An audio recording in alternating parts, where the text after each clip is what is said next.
మీరు ఇంజనీరింగ్ చేశారా? జాబ్స్ కోసం సెర్చ్ చేస్తున్నారా? 3600 మందికి పైగా స్టూడెంట్స్ కి జాబ్స్ వచ్చేలా చేసిన code Gyan 100 days software course లో జాయిన్ అవ్వండి. మీ కెరియర్ ని బిల్డ్ చేసుకోండి. అండ్ మనం చూసుకుంటే అంటే ఫస్ట్ లేటెంట్ పీరియడ్స్ తొందరగా చిన్న వయసులోనే పీరియడ్స్కి రావడం ఇవన్నీ మనం మాట్లాడుకున్నప్పుడు ఒక నార్మల్ ప్రెగ్నెన్సీ ఎలా అవ్వాలో అని కూడా మనం తెలుసుకుందాం. అండ్ ఇంత ప్రాసెస్లో చాలామంది కూడా అంటే ఇప్పుడు మనం చూస్తే ప్రెగ్నెన్సీ 30 తర్వాత ట్రై చేసే వాళ్ళు కూడా ఉన్నారు. అంటే మీరు చెప్పారు మినిమం 16 నుంచి 30 ఏజ్ ఈ మధ్యలో మనం ట్రై చేస్తేనే బాగుంటుంది అని.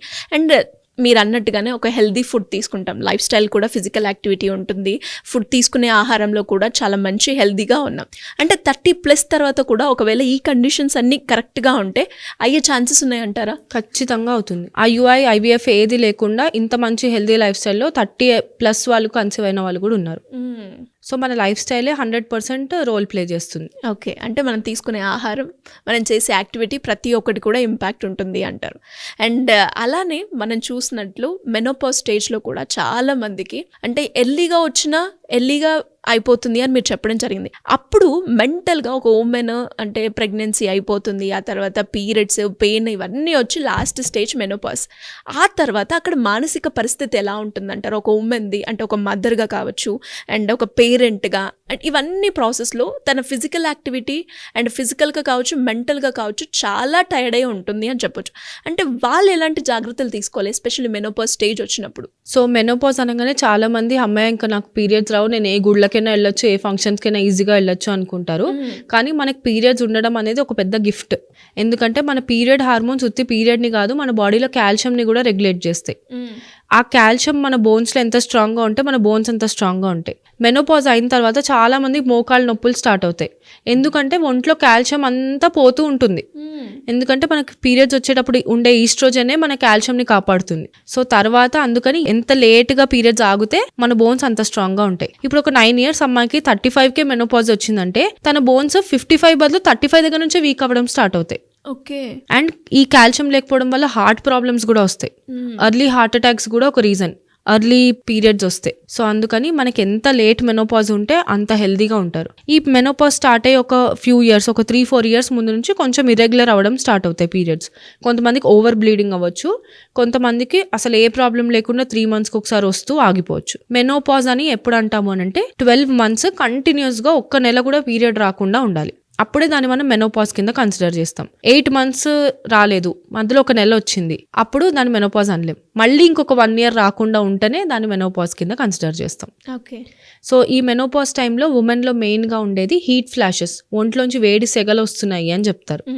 అదొకటి. మూడ్ స్వింగ్స్, తెలియని దానికి చిరాకు పడ్డం లేదా బాగా బాధపడ్డం, బాడీ పెయిన్స్ బాగా ఎక్కువ వస్తుంటాయి, చాలా నీరసం పడిపోతూ ఉంటారు, బ్లడ్ లాస్ డెఫినెట్లీ ఎక్కువగా ఉంటుంది కొంతమందికి. సో ఇవన్నీ ఉన్నప్పుడు కూడా ఆ ఏజ్లో వాళ్ళ హెల్త్ చాలా నెగ్లెక్ట్ చేసుకుంటారు.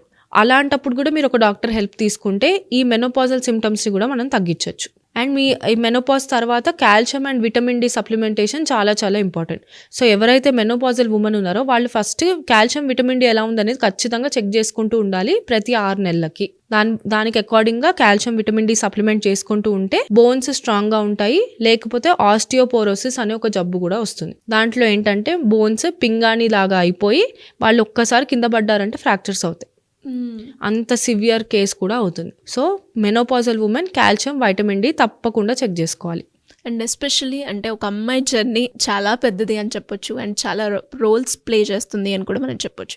అండ్ పీరియడ్స్ కావచ్చు, మెనోపాజ్ కావచ్చు, ఈ 2 స్టేజెస్లో అంటే ఫ్యామిలీ నుంచి కావచ్చు, పార్ట్నర్ తరపు నుంచి కావచ్చు, ఇంట్లో ఉండే ఫ్యామిలీ మెంబర్స్ తరపు నుంచి కావచ్చు, ఎస్పెషల్లీ ఈ 2 కండిషన్లో ఎలాంటి సపోర్ట్ అందించాల్సిన అవసరం ఉందంటారు? చాలా చాలా మంచి క్వశ్చన్ అడిగారు సిరి గారు. డెఫినెట్లీ ఇంట్లో వాళ్ళు అర్థం చేసుకోవాలి.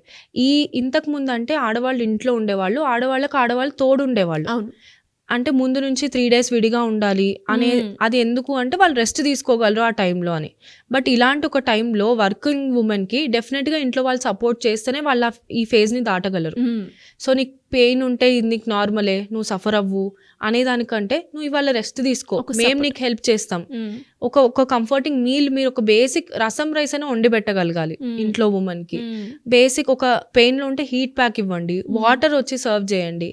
ఇలాంటి ఒక ఏం లేకపోయినా ఒక ఎమోషనల్ సపోర్ట్ ఏం పర్లేదు నీకు మేము ఉన్నాము, నువ్వు ఈ 2 days రెస్ట్ తీసుకో అంటే ఎంత ధైర్యంగా ఉంటుంది. స్ట్రెస్ అనేది డెఫినెట్లీ చాలా తగ్గుతుంది. అలా కాకుండా అంతే పెయిన్లో పిల్లలకి బాక్సులు ప్యాక్ చేసి వాళ్ళు వర్క్కి వెళ్ళి అంత పెయిన్లో కూడా సఫర్ అవుతున్నారు చేసుకుంటూ ఇటు ఇన్స్టెంట్గా మళ్ళీ ఆఫీస్కి వెళ్ళడం. ఈ మెనోపాజ్ స్టేజ్లో కూడా ఫ్యామిలీ సపోర్ట్ చాలా ఇంపార్టెంట్. ఎందుకంటే మెనోపాజ్ అటెండ్ అయ్యే టైంకి ఉమెన్కి ఒక ఎంప్టీ నెస్ట్ సిండ్రోమ్ అనేది ఉంటుంది. పిల్లలందరూ ఇంట్లోంచి వెళ్ళిపోయి ఉంటారు. వాళ్ళకు 20-25 years పొద్దున్న లేస్తే సాయంత్రం వరకు పిల్లల వెనుక పరిగెత్తి ఉంటారు. సడన్గా పిల్లలు చదువుకనో ఉద్యోగం కనో ఇంట్లోంచి వెళ్ళిపోతారు. సో వాళ్ళకి ఏం చేయాలో తోచదు. ఆల్రెడీ ఒక డిప్రెస్డ్ ఫేజ్లో ఉంటారు. అలాంటప్పుడు వాళ్ళ హస్బెండ్ సపోర్ట్ చాలా ఇంపార్టెంట్. సో ఇప్పుడు మన మదర్స్ అంతా అదే ఫేజ్లో ఉన్నారు మనం అబ్జర్వ్ చేస్తే. మన ఫాదర్స్ ఒక జనరేషన్ ఓల్డ్ కాబట్టి ఇప్పుడు మనం అది తీసుకుని మన ఫాదర్స్ని ఎడ్యుకేట్ చేయాలి. సో వాళ్ళని ఎక్కడికైనా మీరు వారంకి ఒకసారి బయటకు వెళ్తూ ఉండండి, లేదా ఒక హాబీ ఏదైనా క్రియేట్ చేసుకోవడం. మీరు మాట్లాడే మాటలు కూడా వాళ్ళని ఎంతో బూస్టప్ చేస్తాయి. డెఫినెట్గా మన చాలా మదర్స్కి మంచి ముగ్గులేసే హాబీ ఉంటుంది, చాలా మంచి అల్లికలు చేసే ఉండేవాళ్ళు. అవన్నీ మనం వాలంటరీగా మనం వెనక్కి తీసుకురావాలి. సో వాళ్ళు ఇప్పుడు ఖాళీగా ఉండకుండా నేను ఒకటి చేయగలను అనే కాన్ఫిడెన్స్ మనం వాళ్ళల్లో ఇవ్వాలి. అప్పుడు ఆ ఉమెన్ ఆ స్ట్రెస్లో లేకుండా హ్యాపీగా మెనోపాజల్ లైఫ్ కూడా ఎంజాయ్ చేయగలరు.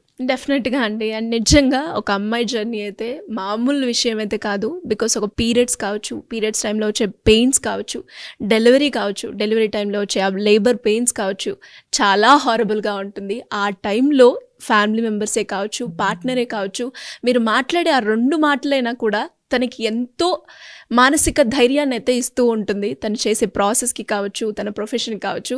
సో ఇప్పటి నుంచి అంటే ఇంట్లో ఒక ఆడపిల్ల ఉంది అంటే తను ఒక బాధతో సఫర్ అవుతుంది. ఎస్పెషలీ ఇలాంటి మెంటల్ కండిషన్లో అన్నప్పుడు ఒక 2 words మీరు మాట్లాడి చూడండి, ఎంత హ్యాపీగా ఫీల్ అవుతారో మీకే తెలుస్తూ ఉంటుంది. అండ్ నిజంగా గ్రేట్ అవేర్నెస్ అండి. అండ్ ఫైనల్గా కంక్లూడ్ చేసే ముందు నాకు ఒక క్వశ్చన్ అడగాలని ఉంది.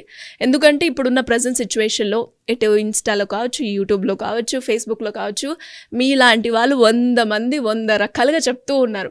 మేము ఏది పాటించాలి అన్న క్వశ్చన్ అయితే వస్తుంది. మీరేమో ఎస్ అంటారు, సేమ్ టాపిక్కి ఇంకొకరేమో నో అంటారు. అసలు దీన్ని ఎలా కంక్లూడ్ చేయాలి, ఎలా అర్థం చేసుకోవాలి? మీరు చెప్పింది కరెక్ట్ అని నేను ఎలా నమ్మాలి? ఓకే, సో డెఫినెట్గా నేను చెప్పింది కూడా మీరు నమ్మాల్సిన అవసరం లేదు. కానీ నేను చెప్పిన దాన్ని మీరు వెరిఫై చేసుకునే ఆప్షన్ ఉంది.